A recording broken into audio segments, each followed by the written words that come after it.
Morning everyone, welcome back to my channel new blog. তোমরা সবাই কেমন আছো? আশা করি ভালো আছো, আর আমিও ভালো আছি। আজকে শনিবার আর এখন বাজে সকাল 6:10, আর আজকের ব্লগটা আমি এখান থেকে স্টার্ট করলাম। ঘরের সমস্ত কাজ টাজ করলাম, কিন্তু এখন অবধি চা খাইনি। এবার আমি চা খাবো। এখন আমি চা খাচ্ছি, চা খাবো, চা খাওয়া হবে দিয়ে আমি একটু চুলে তেল মাখবো। চুলে তেলটা কম মাখা হয়, আজকে একটু চুলে তেল মাখবো। এখন আমি চুলের মধ্যে একটু নারকেল তেল, অ্যালোভেরা জেল আর একটু লেবুর রস লাগিয়ে নিলাম। এখন এটা একটু রাখবো, এখন থাকবে একটু কাজটা, যে রান্নার কাজগুলো করে নেবো, তারপরে স্নান করে নেবো। মাথায় তেল মেখেছিলাম, সেটা মোটামুটি 1 ঘন্টা মতো হয়ে গেল। তো মাথায় তেলটা মেখে আমি মোচা কাটছিলাম। আজকে দুপুরে মোচা রান্না করব, তো মোচাটা ছাড়িয়ে কেটে কুটে রেডি করলাম। আর চুলে তেল দেওয়াটা আমার ঠিক টাইমে হয়ে গেল।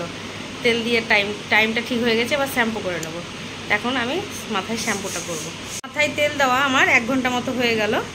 তো আমি মাথায় তেলটা মেখে মোচা কাটছিলাম। আজকে দুপুরে মোচা রান্না করব, তার জন্য আমি মোচা বেছে কেটে কুটে রেডি করে রাখলাম। আর আমার টাইমও হয়ে গেছে, এবার মাথায় আমি শ্যাম্পুটা করে নেব।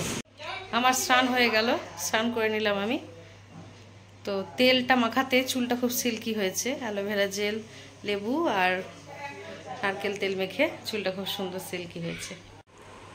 আমি এখন একটু ভুজিয়া আর মুড়ি খাচ্ছি। এখন আমি রান্নাঘরে চলে এসেছি রান্না করতে। তো আজকে রান্না করব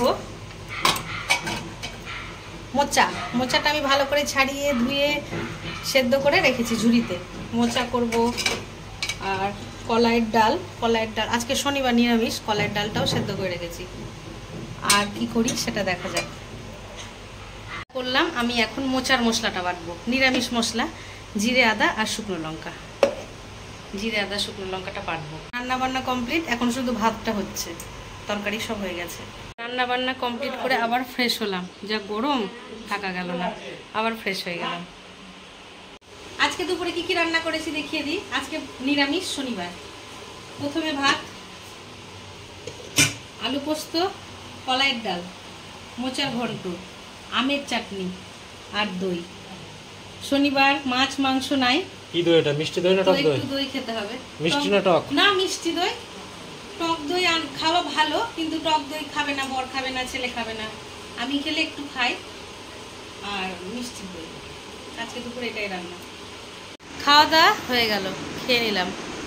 আজকে শনিবার, মাছ মাংস কিছু নাই, তো ওই নিরামিষ আজকে খেতেই হবে। একটু বিশ্রাম করে উঠলাম। এখন বাজে 6:15। সন্ধে হয়েছে হালকা হালকা। আজকে সন্ধেটা ছেলে দিল। এখন আমি একটু রান্না করব। রাত্রে রান্নায় যে কুমড়ো আলুর তরকারি করব, পরোটা দিয়ে হবে। দোকান থেকে এসে একটু রাত্রি হয়ে যাবে, তার জন্য আমি তরকারিটা করে রেখে যাব, আর পরোটাটা এসে করব। আমি কুমড়ো আর আলু কেটে নিয়েছি, ছোট ছোট করে কুমড়ো আলু কেটে নিয়েছি। এখন কুমড়ো আলুর তরকারিটা রান্না করব। কড়াই চাপিয়ে দিয়েছি, রান্না করব। দোকান থেকে এসে তরকারি আর রুটি বা পরোটা যাই করি না, দুটো করতে একটু কষ্টই হয়ে যায়, তার জন্য আমি এখন তরকারিটা বানিয়ে রেখে যাব। কড়াইয়ে তেল গরম হয়ে গেছে, আমি একটু কালো জিরে ফোড়ন দিলাম।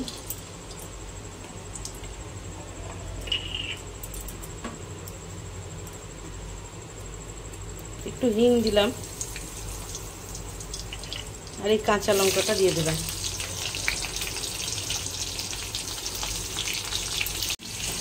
ফোড়নটা একটু হয়ে যাওয়ার পর এই কুমড়ো আলুটা দিয়ে দিলাম।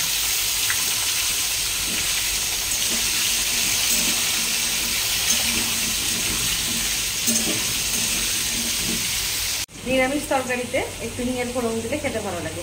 কুমড়ো আলুর তরকারিতে হিঙের ফোড়ন দিয়ে খেয়ে দেখো, খুব সুন্দর লাগে। আলু আর কুমড়োটা লবণ হলুদ দিয়ে একটু ভালো করে ভেজে নিব। তারপরেই গ্রেট করা আদা দিব, একটু জিরে গুঁড়ো আর একটু লঙ্কা গুঁড়ো দিয়ে মশলাটা কষিয়ে নেব। কুমড়ো আলুটা ভালো করে ভাজা হয়ে গেছে, এবার আমি মশলাটা দিয়ে দিলাম। আদা গ্রেট করে আর জিরে গুঁড়ো আর একটু লঙ্কার গুঁড়ো।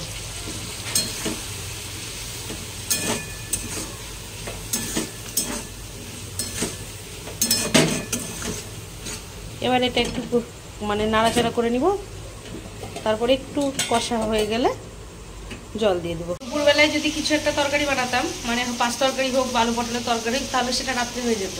শুধু রুটি বা পরোটা কিছু একটা করলেই হতো। কিন্তু দুপুরে যেহেতু আজকে ওই তরকারি হয়নি, আলু পোস্ত হয়েছিল আর কলাইয়ের ডাল, মোচা, তো এগুলো দিয়ে তো রুটি বা পরোটা কিছু খাওয়া যাবে না, তার জন্য আবার আমাকে আলাদা করে এখন তরকারি করতে হলো। আমার কুমড়ো আলুর তরকারি রেডি হয়ে গেছে, এই দেখো তরকারি রেডি হয়ে গেল। এখন আমি ময়দাটা মেখে দোকান চলে যাব, এসে তখন ভাজবো। এই মাত্র দোকানে এলাম। একটা জিনিস আছে দেখো তোমার জন্য দোকানে, দেখো নিচে দেখো, ওই সাইডে দেখো।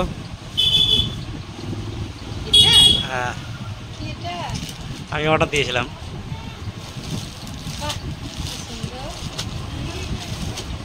দেখি খুলো,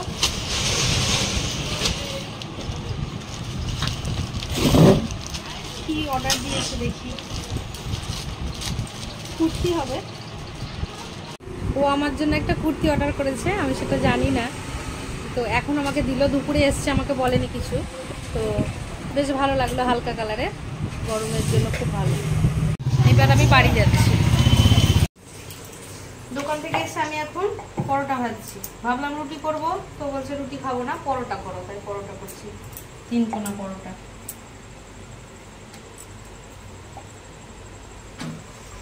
একটা মতো ভাজা হয়েছে, বাকিগুলো ভাজছি।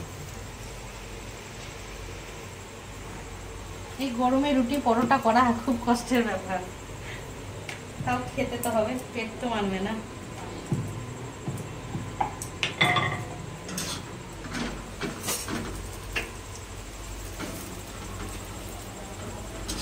এই কড়াইটাই পরোটা ভাজা খুব ভালো হয়, যে কোনো ভাজা পোড়া খুব সুন্দর হয়।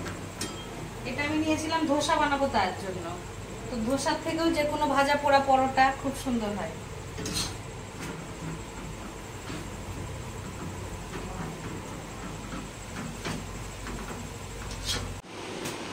তো খাবার রেডি হয়ে গেছে, পরোটা, কুমড়ো আলুর তরকারি আর এই যে মিষ্টি। ছেলেকে এখন খেতে দেবো, আজকে ডিনারে এটাই।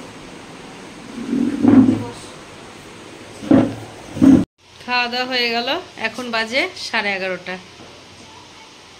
তো আজকের ব্লগটা এতটা অবধি রাখছি। আজকের ব্লগটা যদি তোমাদের ভালো লেগে থাকে তবে like, comment, share and subscribe করতে ভুলো না।